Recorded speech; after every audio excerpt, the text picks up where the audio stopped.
Bonjour, heureux de nous retrouver avec Pascal Morel et Renaud Degas pour ce nouveau numéro des contrepoints de la santé avec Sylvie Retailleau, ministre de l'Enseignement supérieur et de la Recherche depuis mai 2022, un an on va dire, qui est en charge donc de la recherche et de l'enseignement supérieur. Merci d'avoir accepté notre invitation. Nous avons en effet de nombreuses questions sur les deux leviers majeurs en fait pour le progrès. Vous avez un domaine absolument incroyable, c'est évidemment la recherche médicale et l'enseignement supérieur des soignants. Donc c'est vous qui gérez notre avenir. Vous êtes ancienne élève de l'école normale supérieure Cachan, vous êtes spécialiste de physique appliquée, vos thèmes de recherche ont surtout concerné l'étude théorique de la physique des composants semi-conducteurs pour l'électronique avancée, ça ne nous parle pas beaucoup ça. Professeur à l'université Paris-Saclay, vous étiez depuis le 2 mars 2020 président de cette université. Vous avez également participé aux travaux préparatoires de la loi de programmation de la recherche. Alors, la France perd du terrain sur la scène internationale en matière de recherche, c'est vous qui le disiez, en 2019. C'est d'ailleurs ce que pensent aussi les Français, comme nous le dira Odile Peixoto dans le sondage BVA réalisé pour les contrepoints de la santé. Ceci est d'autant plus préoccupant que les découvertes scientifiques n'ont jamais été aussi impressionnantes et les enjeux jamais aussi importants, insistiez-vous à l'époque. La loi de programmation pluriannuelle de la recherche du précédent quinquennat a déçu bon nombre de chercheurs. Le président de la République, peut-être pour cela, a annoncé tout récemment, en mai dernier, un plan ambitieux pour la recherche biomédicale. Cela suffira-t-il à inverser la tendance rapidement et franchement? Comment augmenter le financement, renforcer l'attractivité et mieux organiser la recherche biomédicale? Nous vous interrogerons aussi sur la formation, en particulier des médecins, qui a été revue de fond en comble et qui suscite encore bien des interrogations. Oui, on a beaucoup de questions, beaucoup de sujets. Cette émission est enregistrée lundi 26 juin dans la matinée à la Villa M qui justement décerne chaque année des bourses de recherche pour en priorité les internes, chefs de clinique et jeunes praticiens de toute spécialité. Pascal Morel, la première question. Sylvie Retailleau, oui, nous sommes très heureux de vous retrouver ici, au contrepoint de la santé. Alors, Philippe Leduc l'a dit, la recherche, et on va commencer par la recherche, nous verrons également les questions de formation après, mais la recherche marquerait ou marque le pas. Des rapports nombreux ont été écrits, notamment, nous sommes appuyés comme d'autres sur le rapport Fischer, récent, et qui marque effectivement, qui montre que les Français, comme le dit Philippe, les professionnels de santé, les chercheurs eux-mêmes, ont des doutes sur leur recherche. Encore qu'il faille peut-être être précis en la matière. Il y a plusieurs recherches. Il y a évidemment la recherche fondamentale, souvent publique. Il y a également la recherche privée qui a des difficultés pour financer l'innovation, en tout cas le progrès et l'installation de produits innovants. Là, on est dans une période de réindustrialisation de la France.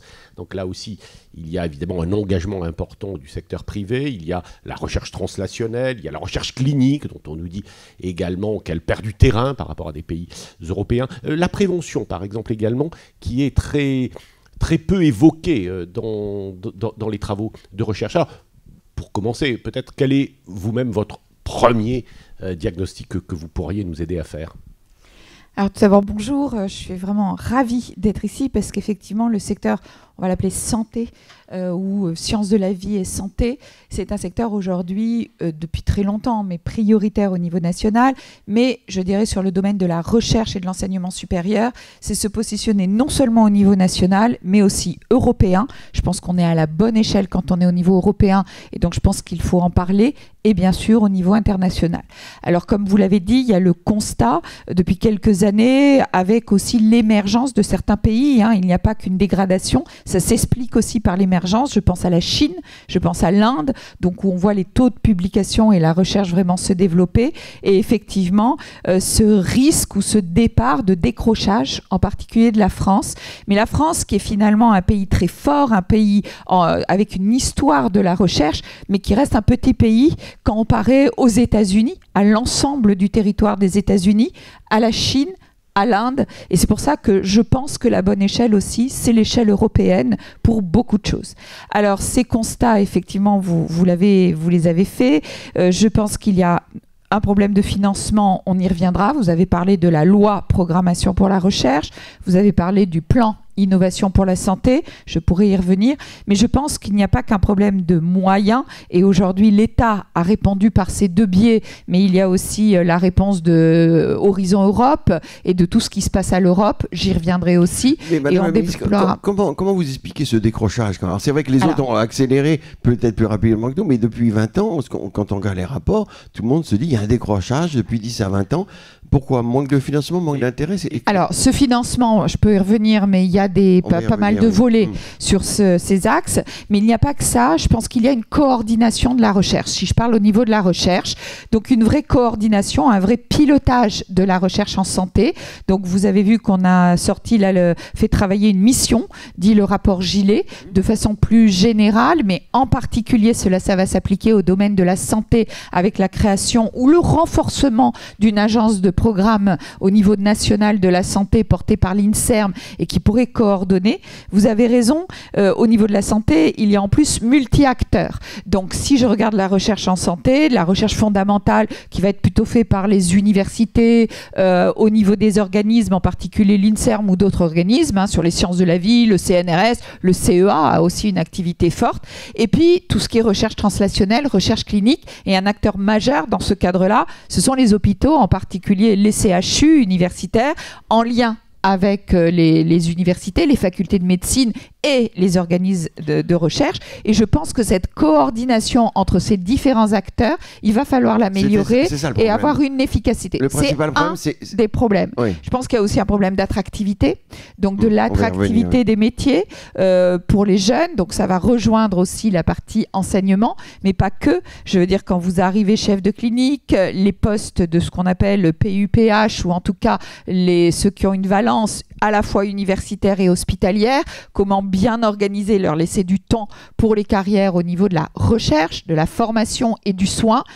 Donc c'est vrai que tout ça au niveau attractivité, non seulement des salaires, mais des métiers. Oui. Et je pense qu'il est important de parler de l'attractivité. Donc c'est multifactoriel. Je pense qu'il y a vraiment plusieurs choses à regarder. Je m'interrogeais, est-ce que...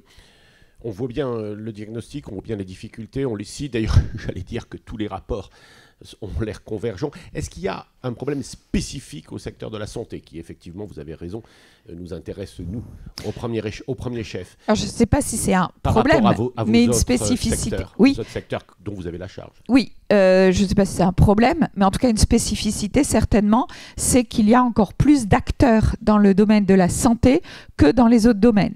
C'est-à-dire, comme je l'ai dit, dans le domaine de la santé, vous avez évidemment les établissements d'enseignement supérieur et de recherche, les universités avec leurs facultés de médecine, mais pas que.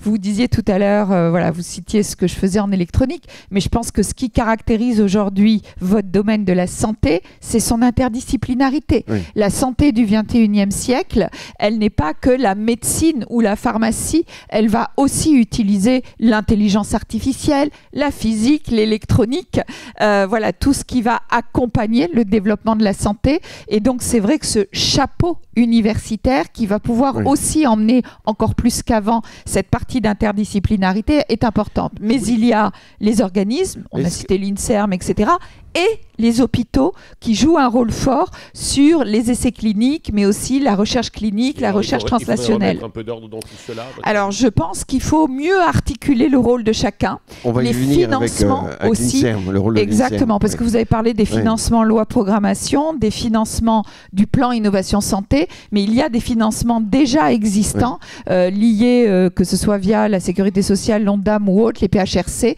et je pense que cette utilisation est importante aussi.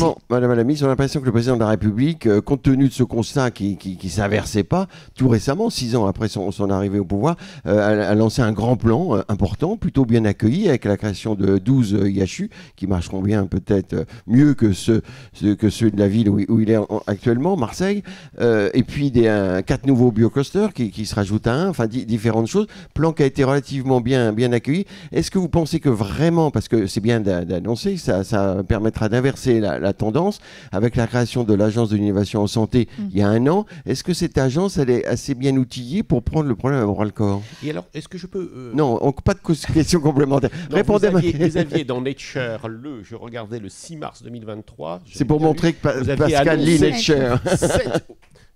dans le texte, évidemment.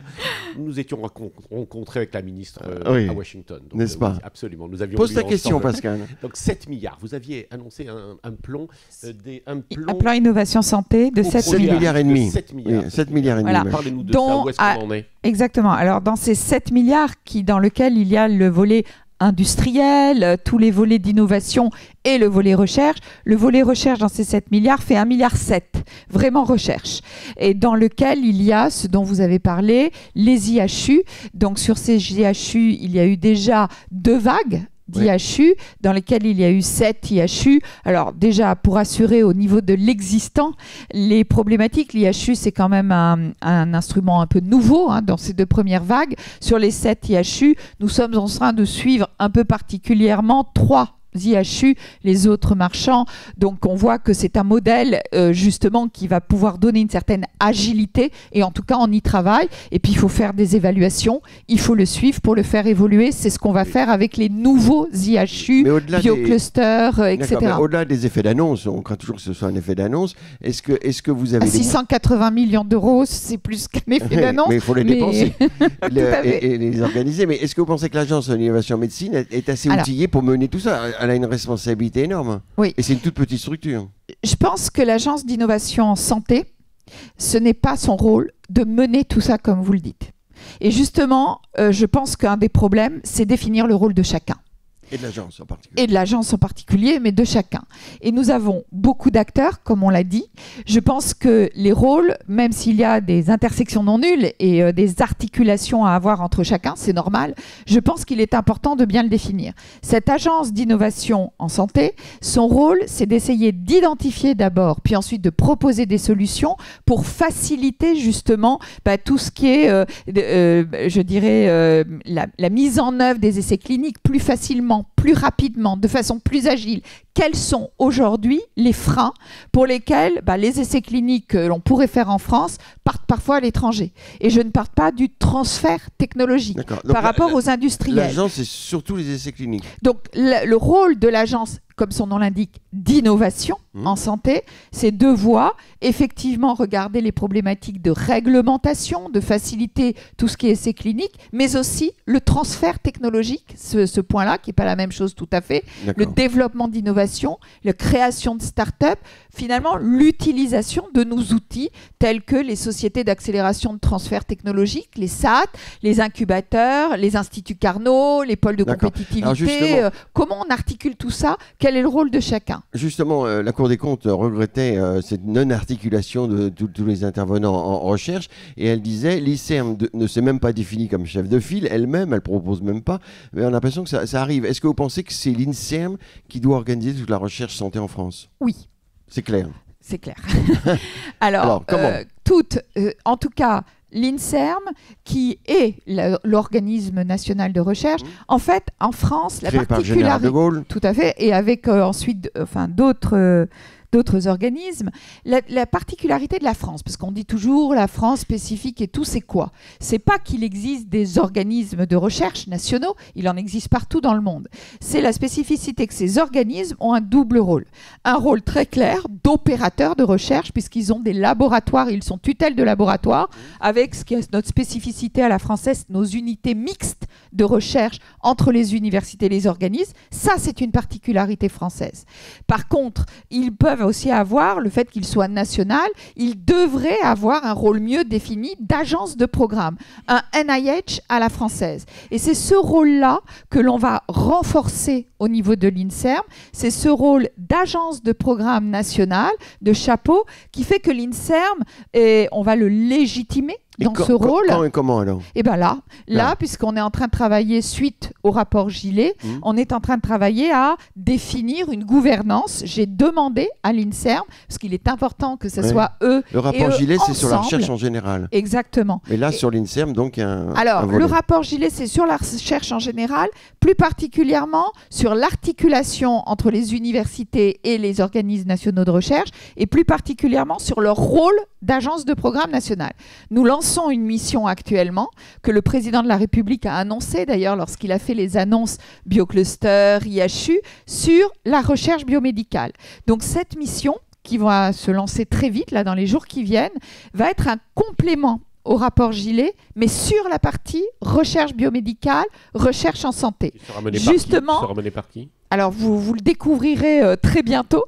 Est-ce que Didier Samel, Donc, le patron de l'INSERM, est impliqué? Alors, le patron de l'INSERM sera impliqué indirectement comme acteur, Forcément. pas chargé de mission, puisqu'il fait partie des acteurs, et ça serait un peu bizarre de l'avoir à la fois comme acteur principal et chargé de la mission. Donc, il sera un des acteurs dont la mission ira interviewer, demander, travailler.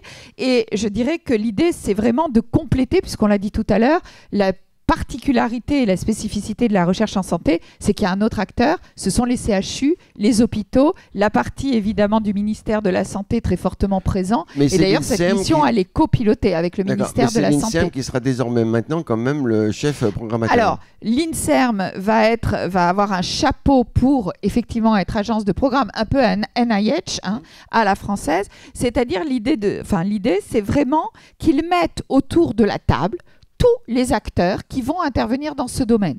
Donc évidemment, les universités, qui sont des opérateurs de recherche en santé avec une visibilité à la fois nationale, internationale, les autres organismes, le CNRS, le CEA, et bien sûr, les CHU, les hôpitaux, qui interviennent en particulier dans le domaine de la recherche clinique. À quel terme ?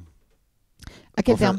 Ça va commencer quand ? En fait, on va annoncer les décisions suite au rapport Gillet. Nous y travaillons là et nous annoncerons la cartographie, la définition de ces agences de programme fin août, tout début septembre, pour pouvoir mettre en œuvre dès l'année prochaine universitaire vraiment une mise en œuvre un petit peu expérimentale, mais de suivi de ces différentes agences. Madame la ministre, est-ce qu'on peut s'attendre à avoir de votre part une feuille de route, en tout cas une vraie stratégie? Je rappelle que dans le rapport Fischer, qui est très dense avec de nombreuses recommandations, il y avait cette absence de vision stratégique d'ensemble. Et c'est vrai que l'on avait l'habitude, vous avez eu un grand prédécesseur qui avait mis en place de grandes stratégies, une sorte de plan que l'on voyait pour la recherche et l'innovation. Est-ce que c'est ce que vous voulez faire, vous avez l'ambition de faire? Alors, aujourd'hui, oui, dans le sens où, aujourd'hui, pour définir ce plan, cette stratégie, en particulier, vous l'avez dit, dans le domaine de la santé, il y a beaucoup d'acteurs, c'est très interdisciplinaire, il y a une vision européenne à avoir, parce qu'on ne peut pas être, et on l'a vu sur les vaccins, on l'a vu sur le développement, et quand on a eu la crise Covid, c'est vraiment, certains problèmes ont été gérés à l'échelle européenne, sinon ça n'aurait pas marché.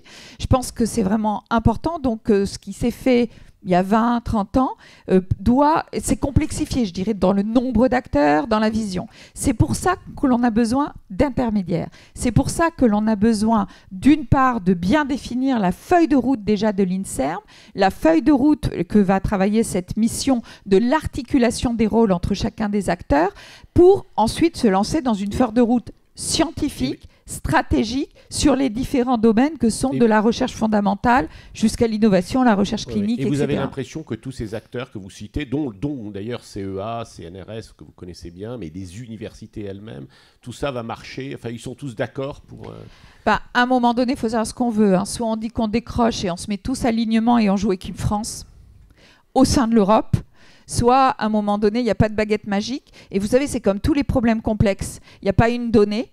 Et il n'y a pas un acteur faible. C'est l'ensemble des acteurs qui doivent s'aligner et jouer équipe France pour pouvoir y aller. Et je crois qu'aujourd'hui, c'est oui. La ministre, c'est oui. Ils sont prêts. Et alors, Pascal devait poser une question maintenant sur le financement. Alors le financement, bon, c'est vrai. On est en retard là aussi. 2% au lieu de 3%. Oui, c'est un peu général, mais 2,21%, je crois. Et on voit que l'Allemagne est passée au-delà de 3%, en plus leur PIB est plus important. Donc le refinancement, repenser le financement, enfin déjà la masse de sommes engagées est peut-être courte. Alors, sur le financement, plusieurs points, peut-être quand même le 2,2,3, par rapport au 3, je vous rappelle que quand on même, on ne compte pas. Voilà, mais le problème, c'est qu'on n'est pas à 3, donc qu'on soit à 2,2. C'est loin quand même. Et le problème, c'est, alors on augmente, il y a une part publique qui était le 1%, en tout cas d'objectif, et la part privée qui est aussi le 2%. Donc quand on parle de financement, il faut qu'on parle de tous les financements. Aussi bien le financement et les levées de fonds, etc., privés, que publique. Sur la part publique, il y a eu cette loi programmation recherche qui a démarré, on va dire 2020-2021 pendant le Covid. Et vous dites, on n'en était pas content. Peut-être, mais en tout cas, je ne sais pas, c'est 25 milliards, donc plus 5 milliards à la fin. Plus 5 milliards, c'est 20% d'augmentation du budget de la recherche. Oui, mais avec l'inflation, ça fait moins. Non, mais c'est ce qui était reproché. oui, Et mais ça sera d'autant plus reproché que l'inflation est forte. d'accord, mais on n'a jamais fait ça non plus. Donc c'est pour ça aussi qu'on a prévu une revoyure, parce que justement, on sait qu'il y a l'évolution de l'inflation, mais ça c'est toujours vrai. Et donc dans la loi programmation recherche, qui est quand même mis sur la table un budget de plus 5 milliards d'euros in fine, je vous rappelle que tout le budget du ministère c'est 25 milliards, on rajoute 5 milliards que pour la recherche. Je pense que quand on rajoute 20% à un budget, c'est quelque chose de non négligeable et de fort. Surtout que, et je voudrais insister là-dessus, en fait, la grosse partie de la loi programmation de recherche, elle est double. Il y a une partie sur l'Agence nationale de la recherche, l'ANR, donc qui a quand même fait passer dès aujourd'hui les taux de succès qui étaient plutôt en dessous de 15% et parfois proches de 10%. Donc vraiment décourageant vraiment pour les chercheurs. Aujourd'hui, en 2 ans, on est monté à 23% environ de taux de succès pour aller à 30%. Oui, donc, reprécisez-nous ça, parce que c'est technique. Le taux de succès, donc, oui. Le taux de succès à l'ANR, quand un chercheur dépose un projet à l'Agence nationale de la recherche, il y a 2-3 ans, on était à moins de 15% du taux de succès. On a même été flirté. Eh bien, si 1 sur 15 qui réussissait, qui avait un financement de projet sur l'ANR, à tous les appels à projets équivalents à l'international, on est entre 20 et 30% de taux de succès, autour de 25%. Eh bien, le taux de financement de l'ANR avait diminué, baissé, et le taux de succès des projets, des appels à la recherche avait vraiment diminué à l'ANR, avec ces taux de succès qui étaient plutôt entre 10 et 15% il y a encore 3-4 ans. Aujourd'hui, en 2 ans, pour l'ANR, on a, mettons 3 pour 2023, on a monté à 23% de taux de succès. Et l'objectif est d'aller à 30%. On va arriver autour de 25%, ce qui est aujourd'hui aux standards internationaux. De même, quand vous déposez un ANR, vous savez que le problème, c'est aussi que dans les établissements, il faut accompagner nos chercheurs. Nos chercheurs, j'espère qu'on en parlera, absolument, parce qu'un des problèmes, c'est la simplification administrative, la complexité et aussi la multiplication de ces appels à projets. Et donc, dans l'ANR, il y a une partie qu'on appelle le préciput, peu importe, mais cette autre partie qui retourne à l'établissement pour payer quoi ? Pour payer l'hébergement, les frais de gestion, et aussi on a rajouté une partie qui pourra retourner au laboratoire pour du financement. Cette partie-là aujourd'hui, elle était à moins de 20%, elle est aujourd'hui à 28% et elle va monter à 40% du projet. D'accord, alors tant qu'on est dans les pourcentages, Pascal, quand va-t-on arriver aux 3%? Oui, c'est ça. Aux 3%. Alors, dans la projection... Mais c'est important quand même. Alors, vous savez qu'aujourd'hui, avec l'inflation qui touche pas que la France, qui touche tous les pays... Moins la France que les autres pays. Et en plus, un peu moins la France que les autres pays, et les aides y ont contribué fortement. Ces objectifs de 3%, qui étaient fixés il y a quelques temps, avant le problématique de l'inflation, aujourd'hui, c'est pas pour me déduire, mais ne sont plus donnés comme tels. C'est 3% du PIB, de toute façon. Exactement. Donc, avec les problématiques d'augmentation, c'est normal que ça bouge beaucoup. Mais la LPR, la projection de la LPR avec l'inflation qu'il y avait à l'époque, c'est-à-dire autour de 2020, la loi programmation de la recherche, faisait que la projection des plus 5 milliards devait nous faire atteindre 3% en 2030. C'était ça, la loi programmation de la recherche en 2020. Aujourd'hui, avec les problématiques de l'inflation, on voit d'ailleurs que les 2,3% sont devenus 2,2% à cause de l'inflation. Et c'est pour ça que c'était prévu dans la loi programmation. Nous allons faire un bilan déjà de cette loi de programmation. Nous sommes en train de le faire. Et une revoyure de la loi programmation... cette année, on va sûrement la proposer à l'automne. D'attractivité et d'administration. On nous dit qu'il y a des mairies qui, dans les CHU, n'arrivent jamais pour la recherche et finalement servent à boucher les trous. Pascal, les mairies, c'est un financement. C'est la compensation aux activités d'enseignement et de recherche qu'ont les hôpitaux. Et donc cette mairie, ME, je crois, 2RI, voilà, et cet financement compensatoire qui arrive dans les hôpitaux parce que par rapport à des hôpitaux qui ne sont pas CHU, eh bien, les professeurs passent du temps à faire de la recherche, passent du temps aussi à faire de la formation et du coup ce temps leur est compensé sous la forme de cette indemnisation, sorte d'indemnisation. Et alors ? Et alors voilà, on le sait tous. C'est vrai, c'est vrai. Enfin, c'est donné, mais est-ce que ça va vraiment à faire ? Il paraît que ça bouche les trous des emplois. Voilà, on n'est pas vraiment sûr. Mais que fait la ministre ? Et que fait la police surtout ? je ne veux pas. De toute façon, c'est un problème qui est là. C'est votre ministre de la Santé qui prend un peu de... Je crois qu'on a un problème commun avec le ministre de la Santé. C'est pour ça qu'on lance cette mission qui va s'intéresser, et vous avez raison, à cette problématique avec François Braun. C'est une mission commune que l'on est en train de lancer en complément de la mission Gilet, vraiment sur la santé. Et comme vous le dites, cette problématique des mairies, parce qu'il manque, va être regardée spécifiquement dans cette mission pour regarder, peut-être remettre en cause ou revoir comment abonder effectivement au lieu vraiment à la recherche plutôt que de compenser d'autres problématiques. Alors il y a un autre chantier qui est l'attractivité. Absolument. Aussi. Il y a un autre... Peut-être la même chose sur les PHRC aussi, qui vont à la recherche, c'est pas du tout la même problématique. PHRCT, programme hospitalier de recherche clinique, je crois. C'est pas Philippe Leduc, c'est pas PHRC. Et voilà, programme hospitalier donc sur la recherche clinique, comme son nom l'indique, c'est vraiment des programmes qui financent la recherche clinique, on en a besoin, qui est beaucoup dans les hôpitaux ou dans les unités de recherche, qui sont parfois aussi INSERM et hôpitaux. Donc il y a un travail colossal. C'est plutôt une façon de gérer, de faire les appels à projets sur lesquels on va travailler, voir si on a mis un lien plus fort avec l'ANR, justement, l'Agence nationale pour la recherche, et regarder tout ça. Donc ce problématique spécifique de financement pour la recherche médicale et en particulier clinique, etc., va être regardé dans la mission à venir. Gros chantier aussi, c'est l'attractivité, vous l'avez dit, c'est la rémunération des chercheurs et c'est aussi le côté administratif trop fort. Il y a un collectif du CNRS qui a manifesté à ce propos. Et alors, qu'est-ce que vous avez fait ? Alors, attractivité, donc le salaire. Est-ce que vous allez augmenter les chercheurs ? Est-ce que vous allez les motiver davantage ? Est-ce que vous avez... On a l'impression que l'administration capte le domaine de la recherche. Comment vous allez donner un coup d'accélérateur à ce niveau ? Et comment vous mobilisez, pour compléter, comment vous mobilisez les jeunes à s'intéresser à la recherche, même dans le lycée ? Alors, on y viendra plusieurs questions. On va peut-être garder, parce que c'est un gros secteur, ce que vous me dites là, sur la... Tellement de questions à vous poser. Voilà. Mais alors, on sur la partie attractivité. Donc, sur l'attractivité, c'est le deuxième volet, tout à l'heure, je disais, sur la loi programmation recherche.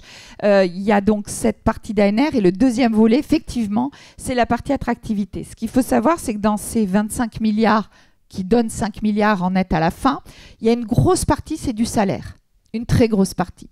Parce qu'on a signé en 2020 un protocole d'accord avec les organisations syndicales sur la partie, pas que en santé, globalement, attractivité pour les chercheurs, mais aussi les fonctions support. On y reviendra parce qu'un des points sur faire son métier de chercheur ou de PUPH, professeur hospitalier, universitaire ou autre, c'est aussi avoir des fonctions soutien et des fonctions support. Et donc, dans la loi programmation recherche, il y a une grosse partie. Je vais vous citer quelques points. D'abord, la revalorisation au niveau des grilles pour les salaires de chercheurs débutants. Quand un chercheur ou un enseignant-chercheur démarrait sa carrière, il ne touchait même pas 2 SMIC. Là, personne, quitte à ce qu'on compense au départ par des primes, puis ensuite par la grille salariale, c'est ce qu'on est en train de faire, ne touchera moins de 2 SMIC. Et en plus, il y a un gros volet indemnitaire. Tout enseignant, chercheur touchait à peu près 1 200 €. Ça, c'était la prime que touchait tout le monde de base par an. Oui. Cette prime est montée à 6 000 €, va monter. Donc, on en est aux environs de 3 500 en 2022, je crois. Prime qui est conditionnée à quoi ? Rien.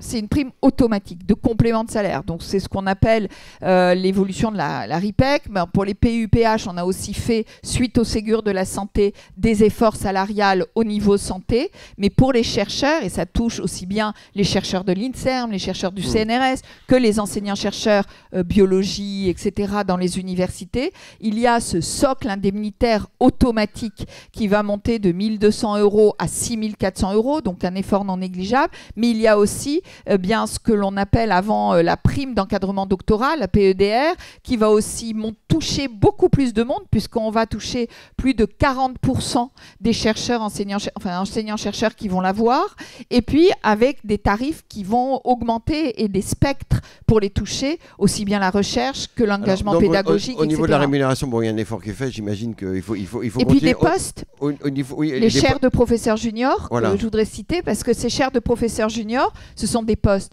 en plus, in fine des postes de professeurs en plus, financés. Ça, c'est tout nouveau, professeur junior. Exactement. En fait, c'est pour nous, ça, Pascal. C'est un poste qui, dans une première partie de carrière, est en contractuel, mais avec un accompagnement de 200 000 € de l'ANR pour environner le salaire, c'est-à-dire que la personne arrive à un environnement de salaire, et je pense que ça, il faut qu'on y travaille pour environner, leur donner des possibilités de travailler aussi en dehors des appels à projets. Donc, il a 200 000 €.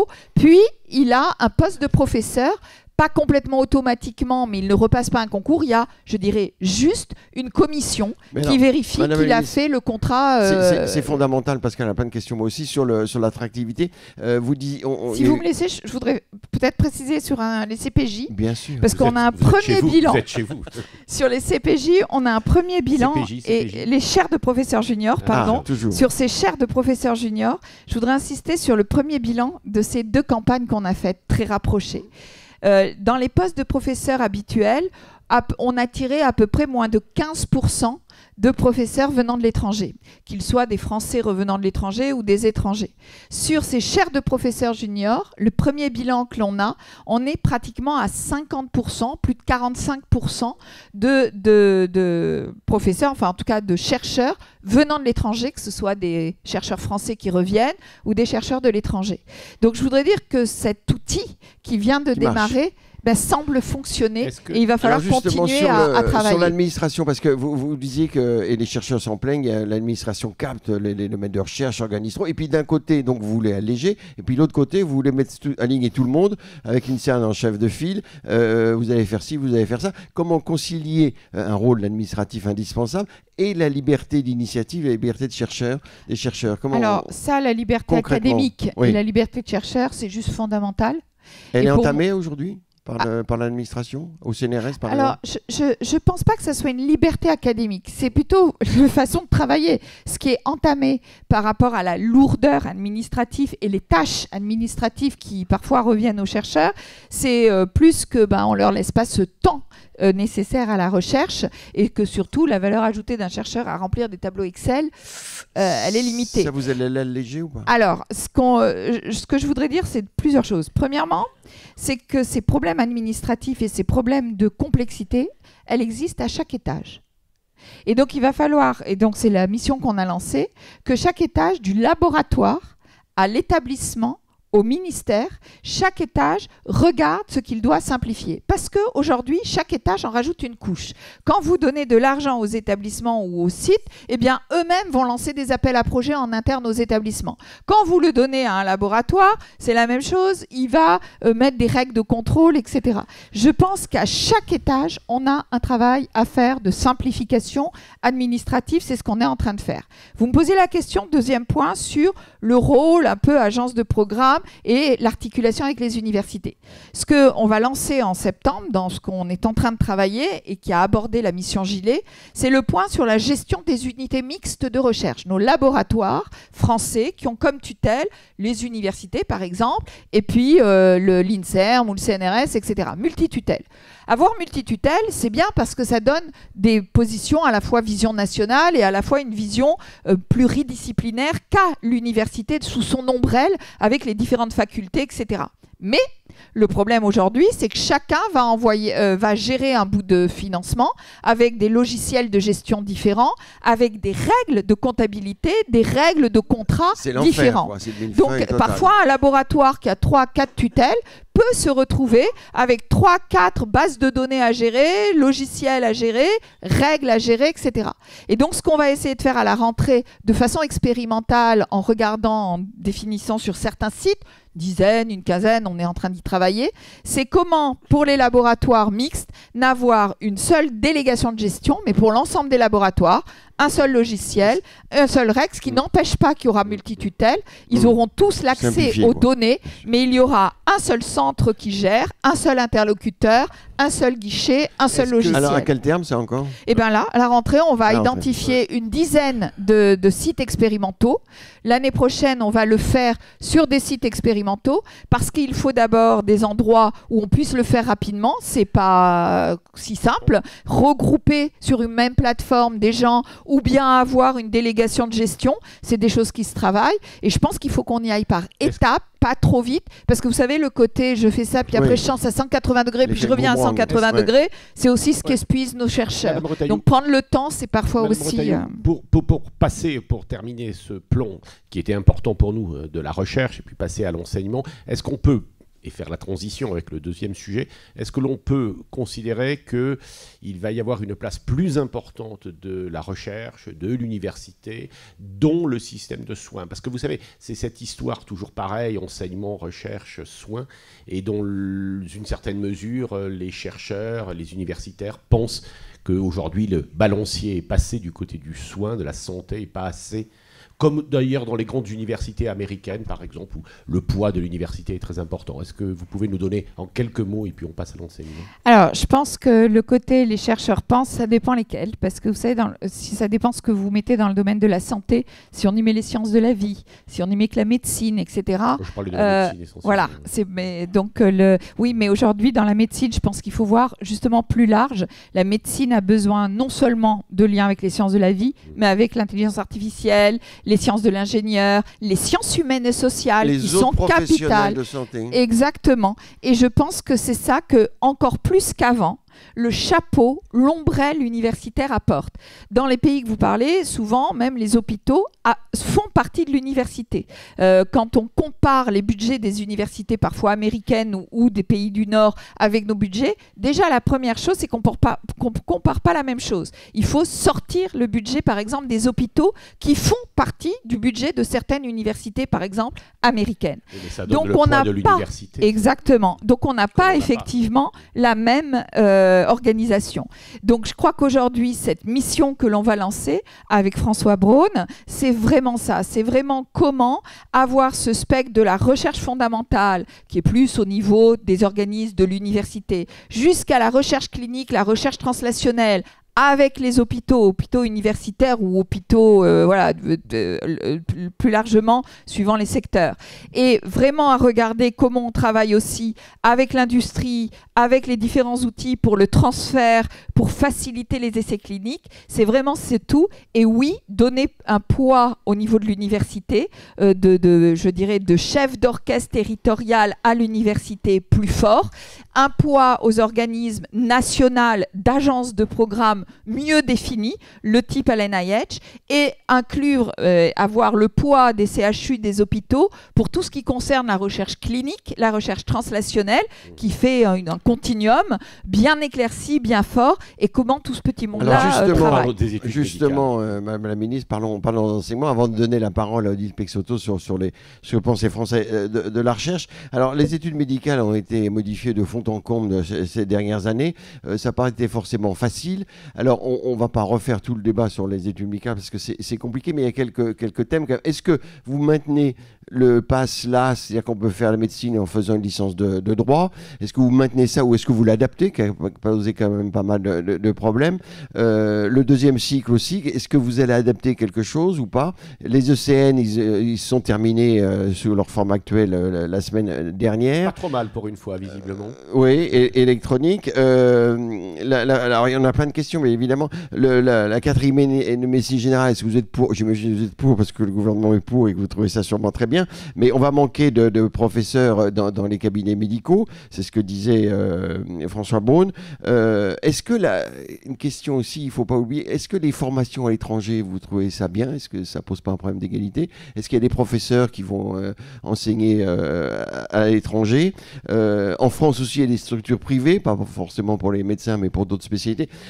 Il y a la transversalité dans les études médicales, il n'y a pas de transversalité. Voilà, alors vous avez tout noté parce que vous avez beaucoup de mémoire, mais quelle est votre vision des études médicales? Aujourd'hui, c'est confus, c'est pas simple, les étudiants ne sont pas contents. Qu'est-ce qu'il est important de réformer aujourd'hui? Les étudiants et les familles, hein, ça a été... Alors, je ne sais pas si aujourd'hui ils sont moins contents qu'avant. On dit toujours nous, parce que c'était toujours mieux avant. Mais moi, quand je vois les étudiants... Moi, quand j'ai fait médecine, c'était pas terrible. Voilà, donc vous voyez, j'ai toujours entendu. Et quand mais je il vois... n'y avait pas de numerus clausus de son temps. Mais si. Et après, il y en a eu, et puis maintenant, il n'y en a plus. Dieu merci. Voilà, donc les choses évoluent. Je pense que vous dites les étudiants ne sont pas contents. Je pense que les étudiants veulent toujours mieux, et c'est normal. Mais je ne suis pas sûre. Enfin, moi, quand je discute avec eux, bien sûr que quand il y a des réformes, il y a des choses à revoir, des choses à faire évoluer, à évaluer. Alors, et faire de l'amélioration. Pour avancer, qu'est-ce que vous feriez évoluer là? PASSLAS, vous continuez première année? On continue. Pareil. Alors, on continue. PASSLAS, je pense que PASSLAS, l'avantage et l'objectif était non seulement d'enlever le numerus clausus et de donner ses objectifs. Alors, est-ce qu'il faut l'augmenter encore? Le numerus clausus, il n'y en a plus. Alors, c'est quand même limité à 12 000. Il y a quand même un contrôle. Est-ce qu'il faut le monter à 20 000? Alors, si je peux, alors je réponds à celle-là. Donc je réponds à celle-là. Donc sur le numerus clausus, donc la réforme PASSLAS effectivement a enlevé le numerus clausus, et ce qu'a mis en parallèle, mais vous le savez, c'est cet observatoire sur effectivement la vision et pour donner des objectifs de nombre de places et pour regarder la démographie sur les professions de santé. Cet observatoire de démographie, cet observatoire national de la démographie pour les professions de santé, le ONDPS, a fixé finalement un objectif d'augmenter le nombre d'étudiants en première année de médecine de plus 18% entre 2021 et 2025. C'est un objectif qui a été fait. C'est-à-dire qu'à la place du numerus clausus, il y a cet observatoire qui étudie les besoins, la démographie et qui nous fixe des objectifs. Oui. Quel est l'état des lieux actuel par rapport aux 18% sur la médecine? Et le problème, c'est que dans les professions de santé, il n'y a pas que la médecine, donc on parlera de la pharmacie, de la maïotique, qui ne sont pas dans le même cadre de la médecine. Mais en tout cas, pour les études de médecine, en 2021, on avait déjà atteint plus de 2022 par rapport à 2016, 20%, plus 27% d'augmentation du nombre d'étudiants au niveau de la médecine, enfin du nombre de places.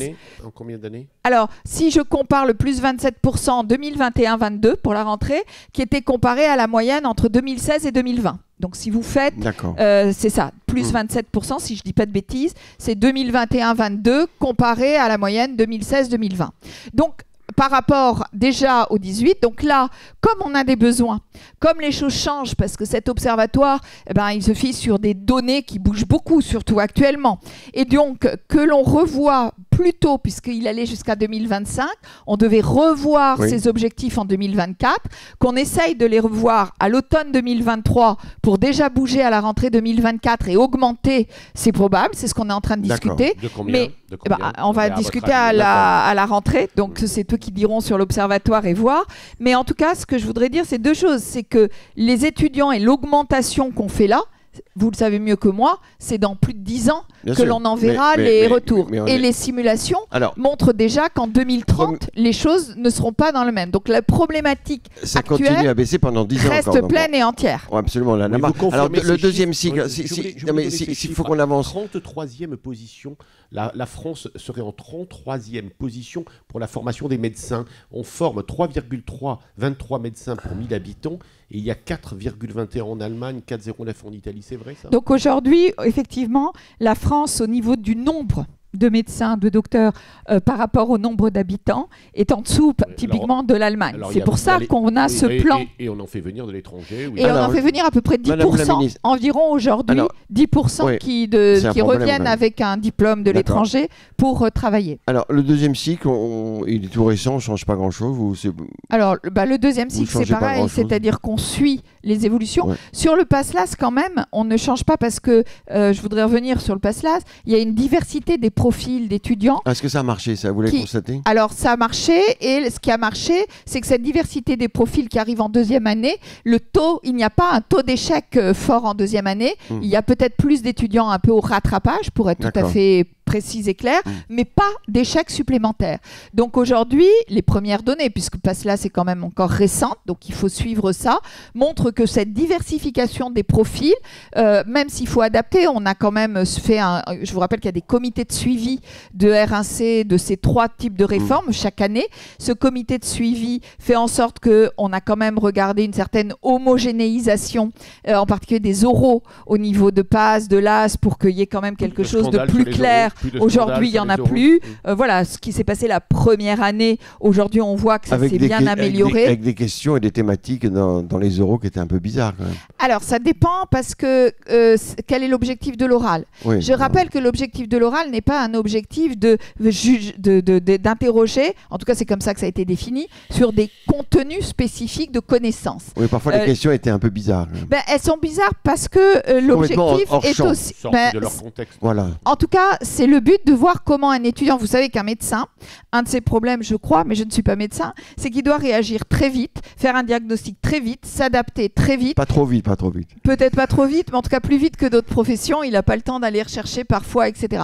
Et ce qu'on juge lors de l'oral, c'est pas tant, puisqu'on a l'écrit pour ça, les connaissances, en tout cas ce qui était prévu, c'était aussi la façon dont on juge la culture générale, la façon de réagir, l'esprit critique, la curiosité. C'est très subjectif, c'est ça qui est difficile. Philippe a peur, il n'aurait pas réussi. Oui, mais je pense qu'un médecin, il y a des subjectivités, vous savez, l'empathie, voilà, tout ça. Les formations à l'étranger. Étaient marquées dans les maquettes. Après, je ne sais pas, je ne suis pas médecin dans les professions de médecin. Les formations. Les étudiants sont toujours autant attirés par le PASS et très peu par la LAS. Alors comment on explique ça? Alors c'est vrai que le PASS, c'est le circuit normal. En une année, qui permet d'accéder en une année. Alors, il y a quand même une évolution aujourd'hui, et on voit qu'en fait, dans ce qu'on voit sur Parcoursup, là, les inscriptions, les demandes, les filières aujourd'hui PASSLAS, dans leur globalité, sont quand même les filières qui arrivent en premier dans les filières attractives pour les étudiants. C'est les premières demandes. Oui, absolument. Et vu le nombre de places, c'est difficile de savoir, puisque on remplit tout. L'attractivité du métier est là quand même. Exactement. Et on remplit les PASS et on remplit les LAS. Madame la ministre, 2 questions encore sur le côté transversalité des professionnels de santé. À la faculté, les médecins restent avec les médecins, les infirmières avec les infirmières, les maïotiques avec les maïotiques. Est-ce que votre volonté est de faire de la transversalité, du pluriplot, pour que la prise en charge des patients à terme soit meilleure? Et puis les entreprises privées de formation et à l'étranger. Et après, nous écoutons. Alors quand vous appelez la transversalité, c'est-à-dire que les infirmières voient des étudiants en médecine pendant leurs études, enfin, la transversalité des professionnels de santé. Alors, on rejoint là dans la question de cette transversalité. L'universitarisation, je pense, des professions paramédicales. En particulier, aujourd'hui, on s'est lancé dans cette universitarisation des professions telles que les infirmiers, évidemment, mais aussi les psychomotriciens, les orthophonistes qui ont déjà un peu un pied dans l'université. Et donc, l'idée, c'est effectivement d'avoir un diplôme universitaire, de le reconnaître, d'avoir une certaine attractivité du diplôme par rapport au diplôme État. Exactement. Et un lien entre les étudiants, et puis donner aussi ses droits aux étudiants, infirmiers, psychomotriciens, etc. Alors, avant de passer aux Français, sur la formation à l'étranger et les formations de certains professionnels paramédicaux en France dans des entreprises privées. Quel est votre regard là-dessus? Alors, moi, je pense... Est-ce qu'il y a des enseignants français qui vont enseigner à l'étranger? Je pense qu'il y en a. Je n'ai pas les chiffres là, mais je pense qu'il y en a de l'étranger qui viennent. Ça, on sait qu'il y a, comme je vous le disais tout à l'heure, à peu près 10% mais dans l'autre sens. d'enseignants, en tout cas docteurs qui ont un diplôme à l'étranger, qui viennent avoir une profession. Dans l'autre sens, j'ai pas de chiffres aujourd'hui, je veux pas vous dire de bêtises. Je pense que comme dans toutes les professions, il y a de la mobilité. Et d'ailleurs, le point sur la mobilité internationale, avec les étudiants, avec facilité dans les études de médecine, cette mobilité à l'international, je pense que c'est une bonne chose. Et c'est pas ça qui va induire plus ou moins de mobilité après dans les carrières. À la limite, au contraire, ils vont connaître l'international, ils vont avoir une expérience, ils seront peut-être moins frustrés après de ne pas avoir d'expérience et de partir professer à l'international. Et je pense qu'on a un progrès à faire effectivement sur l'internationalisation des études de médecine et la possibilité donnée aux étudiants de médecine d'aller à l'international. Voilà, je pense à Erasmus ou autre. Les Français, la recherche. Voilà, notre étude BVA. Santé, Odile Peixoto, merci. Bonjour à tous. Donc, pour démarrer notre petite question historique sur la cote de confiance du gouvernement en matière de santé. Donc là, on est à 27%. C'est le niveau le plus bas depuis la création du baromètre en 2017. Mais c'est stable par rapport à avril dernier. Donc on dirait qu'on a atteint un socle négatif, 27% d'opinion favorable, c'est quand même assez faible. Alors pour en revenir à notre sujet qui est la recherche, on demandait aux Français quels étaient les sujets prioritaires en matière de recherche médicale. Ça structure selon 2 grands axes. Arrivent en tout premier lieu les traitements contre les cancers, 62%, contre les maladies neurodégénératives type Alzheimer, 46%. Ça, c'est vraiment les 2 grandes priorités. Et puis ensuite, il y a tout un tas de choses autour de la prévention. Alors d'abord la prévention primaire, ce qu'il faut faire pour vieillir en bonne santé, 27%. Ensuite la prévention secondaire des vaccins contre les agents infectieux type Covid, Ebola, 27% aussi. Les liens environnement-santé qui sont maintenant bien connus des Français. Il y a 25% de demandes pour accentuer la recherche sur ce plan.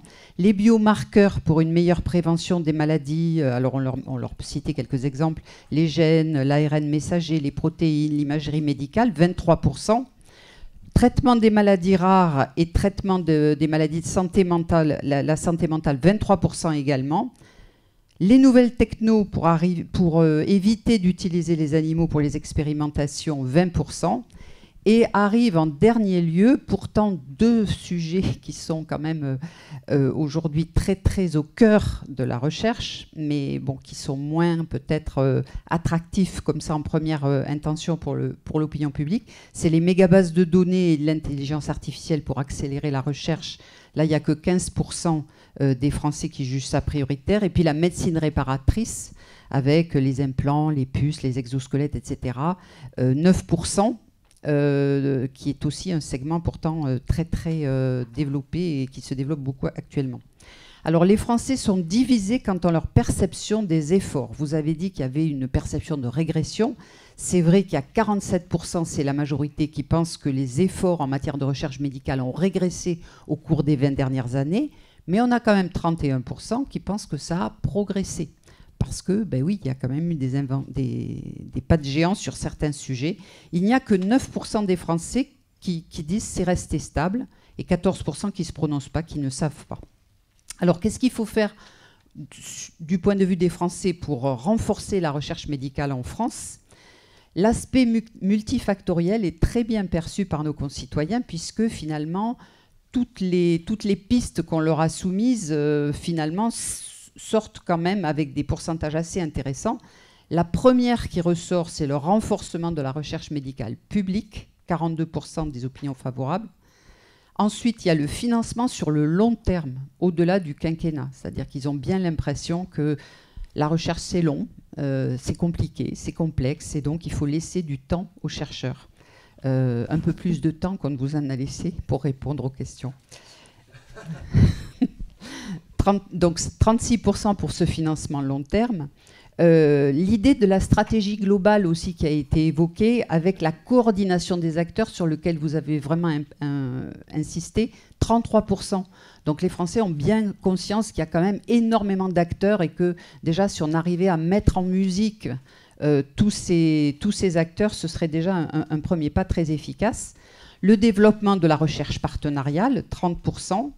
L'amélioration de l'attractivité, 26%. Donc vous voyez, c'est des pourcentages assez proches. Arrive un petit peu en deçà la définition des objectifs de la recherche de façon plus démocratique, 18%, et puis se placer d'emblée à une échelle européenne, 15%, parce que la question aussi, c'était comment faire pour renforcer la recherche médicale en France. Donc peut-être que la question n'a pas aidé à faire sortir cette dimension européenne, mais il y a quand même un besoin de faire cocorico avec notre recherche. Je termine. On a quand même voulu savoir si, même si on voyait là dans cette hiérarchie de moyens que vouloir décider des objectifs de manière plus démocratique, c'était finalement prioritaire que pour 18% des Français, on leur a quand même demandé si ils voulaient être consultés pour définir les priorités de la recherche médicale. Et là, ils disent quand même massivement oui, 72%, avec même 25% de très favorables, ce qui rejoint les 18% précédents. Alors comment? Et cela, c'est très intéressant. Finalement, c'est des moyens apprenants qui sortent avant les autres, c'est-à-dire des endroits où ils vont pouvoir certes donner leur avis, mais aussi échanger, se documenter, comprendre. Il y a une maturité de nos citoyens. Je pense que la crise Covid, ça a été ils ont compris l'importance de ces sujets. Ils avaient envie d'ailleurs d'en savoir plus. Je pense que ça a été une occasion ratée de développer la culture médicale dans notre pays. Mais donc, ils veulent des conventions citoyennes, 50%, des référendums spécifiques, 47%. Ils sont aussi d'accord pour recevoir de manière peut-être plus pointue l'avis des associations de patients, 47%, des plateformes en ligne où on peut publier des posts, échanger, se documenter, 45%. Et finalement, les sondages arrivent en dernier, 4%, et surtout l'avis des professionnels de santé ne fait pas recette. Donc ils veulent pouvoir s'exprimer eux-mêmes, à condition de pouvoir quand même bien comprendre les sujets et apprendre. Désolé pour les sondages. Renaud, les questions. Oui, Madame la Ministre, au terme de notre entretien. Deux questions. Une première, vous avez évoqué l'interdisciplinarité. Vous savez que nous sommes sur un sujet de recherche dans un cadre de système de santé en crise. Est-ce que l'INSERM va être, vous avez parlé de programmation, de pilotage, est-ce que l'INSERM est en position aussi de programmer de la recherche sciences humaines et sociales pour aider aussi le système à se réformer? Est-ce que c'est pas sous-exploité cet aspect-là de la recherche? Première question. La deuxième question, c'est, vous parliez aussi d'équipe France. Recherche publique, recherche privée qui bénéficie beaucoup de la recherche fondamentale publique. Est-ce qu'il n'y a pas, dans cette équipe-là, un petit peu à rendre au public ce qui est utile à la recherche privée? Ce seront vos mots de conclusion, Madame la Ministre. Voilà, deux questions. Alors déjà, merci. Je pense que sur la conclusion, le point de l'interdisciplinarité, merci de finir avec ça, parce que je pense que c'est fondamental aujourd'hui sur beaucoup d'enjeux que l'on a en relevé, et en particulier les enjeux de la santé. Donc, INSERM pilote sur la santé. Ça veut dire aussi qu'il va travailler avec l'INRIA sur l'intelligence artificielle et qu'il va travailler avec les universités ou l'Institut des SHS, du CNRS pour les SHS. On a une alliance pour les sciences humaines et sociales qui s'appelle Athéna, que l'on va renforcer, et c'est un point que l'on va regarder parce que les sciences humaines et sociales vont être présentes dans toutes les agences de programmation thématique. C'est vrai pour la santé, c'est vrai pour l'énergie, c'est vrai pour le climat, l'alimentation, etc. Donc c'est très transversal et c'est un point clé que l'on doit effectivement renforcer. Donc ça, c'était pour la première, comme d'autres disciplines, mais effectivement, ne pas oublier ces sciences humaines et sociales pour l'acceptabilité, etc. Sur les deuxièmes parties, sur privé, public, etc. Quand je regarde les thématiques qui ont été données sur le sondage, la première thématique, c'est le cancer. Sur le cancer, qu'est-ce qu'on voit? On a un plan national sur le cancer depuis 10 ans, qui est porté par l'INCa, qui est quand même lié à l'INSERM. Et qu'est-ce qu'on voit dans les dernières annonces? Il y a un IHU sur le cancer à Gustave Roussy, un IHU sur le cancer des femmes par Curie, donc là aussi qui vont travailler ensemble, et un biocluster au niveau du cancer, biocluster qui est vraiment privé-public. Et l'idée du biocluster, celui sur le cancer qui a été validé, c'est 100 millions d'euros apportés par le public parce que les privés amènent 100 millions d'euros au moins. Sinon, le public n'aurait pas mis, l'État n'aurait pas mis les 100 millions d'euros. Donc oui, il faut qu'il y ait cette participation du public, du privé, pardon, aussi dans un système où là, pour les bioclusters, c'est vraiment le lien de passage au marché, passage de la recherche au produit marché, mais aussi les grands groupes doivent avoir comme rôle de développer la création de start-up, de faire venir dans ce biocluster non seulement la partie académique, la partie grand groupe, mais aussi les PME, etc. Et donc, ils ont un rôle spécifique, non seulement de développer en France des industries, de la production et de faire les soins et de mettre les produits sur le marché, mais aussi de participer à développer des écosystèmes au niveau finance et au niveau moyen humain et de créer cette dynamique sur le territoire avec effectivement création de start-up, de PME. Donc ce rôle public-privé et l'apport du public, du privé sur le public et vice-versa est fondamental à développer et à développer ces nouveaux modèles. Notre entretien a été important. J'espère que vous reviendrez pour nous donner Merci les détails beaucoup. de tous vos travaux. Merci beaucoup. On vous applaudit. Merci à vous. Merci. Merci à vous. Merci. Merci. Merci aux équipes, merci aux équipes des Contrepoints de la Santé, Françoise Millet, Nathalie Rattel, Emmanuel T. La veille des acteurs de la santé, LDC, Hortus. Merci à nos partenaires, BVA, le groupe Pasteur Mutualité qui nous recevait ici, MSD, Point Vision, je salue le président, et CARE. Merci et à très vite, j'espère. Merci beaucoup.